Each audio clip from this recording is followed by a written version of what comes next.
ilmo makaayil baa jooga wixii magaca makaayil loo bixinaya iyaga iskale ninkii doonayno doon ninkii diidayno diid anu waxaan qabaa suudaanka makaahileen doondooneen inuu ku dawaqsanahay inuu halkan ka soo baxay waxaan ku dagaalamaynaa inaan codka madaxweynta makaahil ee hanaano oo midayno oo wadani ku soo shubno murashaxa madaxweyne ku-xigeenka xisbiga mucaaradka ah ee wadaniga Somaliland Ambassador Maxamed Cali oo Cabdi ayaa hadhma sharafeed ku maamuusay hoggaanka dhaqanka beelaha madaxweyne ee dhawaan la doortay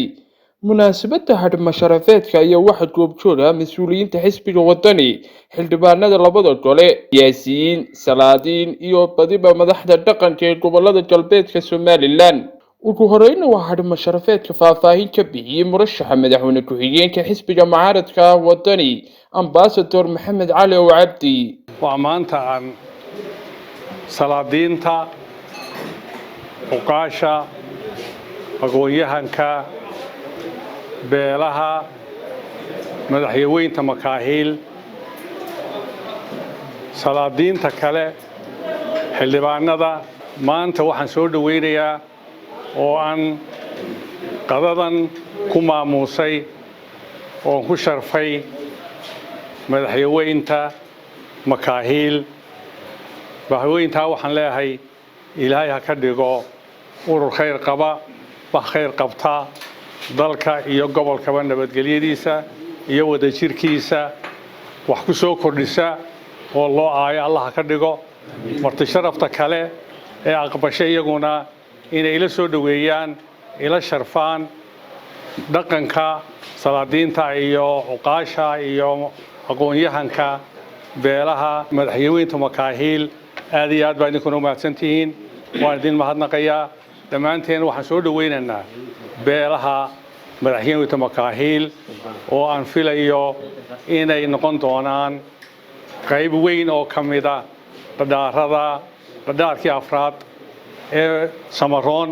inay noqon doonaan insha Allah ilaahaydnkii laguna guulaysan doono wixii intaasi ka dambeeyay waxa codbaayaha u kala dambeeyay mas'uuliyiin siyaasiyiin iyo odayaal waxaana ka mahad celiyeen hadhma sharafeedka uu ku maamuusay murashaxa madaxweyne ku-xigeenka xisbiga mucaaradka ah ee wadani Ambassador Maxamed Cali oo Cabdi waxaan halkan uga mahad celinayaa murashaxa madaxweyne ku-xigeen ee xisbiga wadani oo xafladan sharafta badan ku maamuusay bahweynta madaxweynta makaahil aad ban murashax madaxweyne kugu mahad celinayna casuumada aad u fidisay waanad ku mahadsantahay madaxweynta waan soo dhaweynayaa horta Allah inay barakeeyo anuu dadka aaminsan baanahay dadku inay isku tagaan oo wax wada noqdaan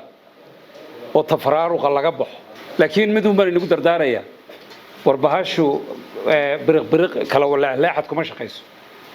is ogolaada ya midba maalin buu heli hadii maanta hebel joogo hebelna barruun buu iman laakiin horta marka hore inaad wax noqotaan baa ka muhiimsan si aad marka wax u noqotaana waa inaad isku dulqaataan oo isku sabirtaan oo waxa la nabiga yiri kaleey sallallahu alayhi wasallam ninka sunna xasana sameeya ajar buu ku leeyahay maanta magaca gadabuursi waxaad u sameyseen sunna xasana waad u bilowdeen ilaahay naga jisaaysiyo waxaan mahad celinaa musharaxa in kulmiyay marka labaadna waxaan mahad gaar ah leeyadna waxaynu ku kulannay oo ah saldanada cusub ee ay sameeyeen madaxweynta makaahil horta makaahil kala sheego intiisii iyaga haayeen qolyaha kale dhinaca kale uga farcamay makaahilnimada meel baan kaga tagno gidaar baa la cararayay banaan intiisii makaahilnimadu iyaga haayeen inay sameeyaan saldanad gaarana sida uu sheegay jibriil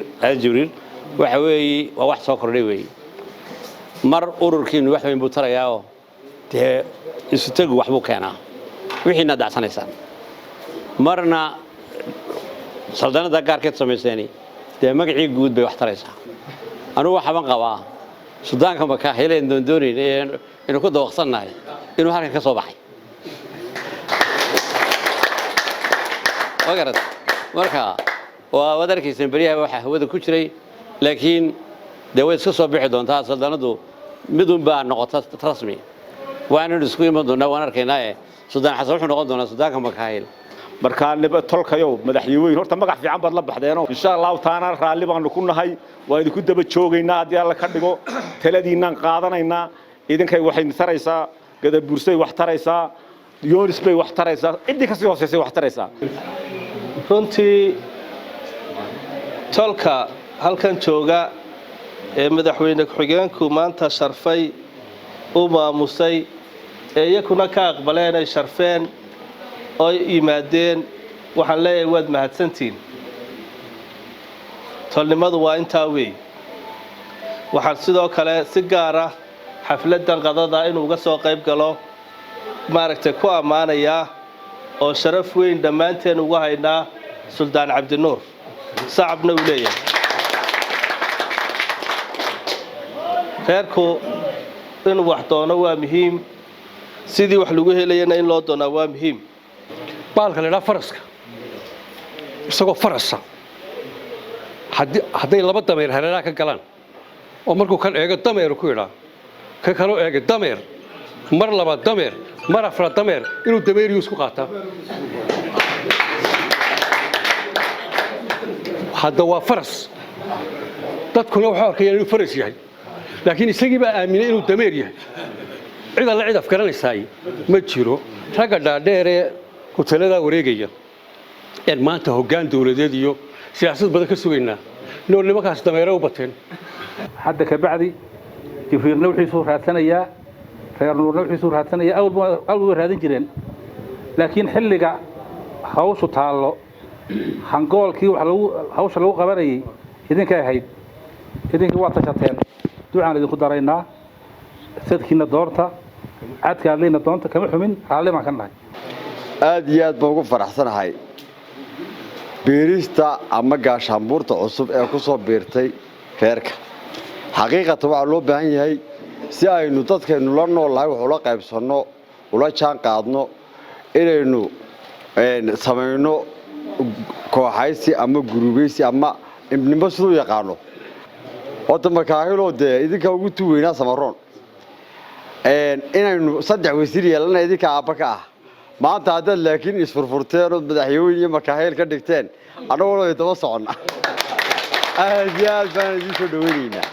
halkaana waxaa ka soo beeray wasiirkii Makaahilka iyo wasiirkii madaxweyne iyo wasiirkii Yooriska maanta laga bilaabo laba wasiir badneed insha Allah haddii Allah maanta idin waafajiyay alxamdulillah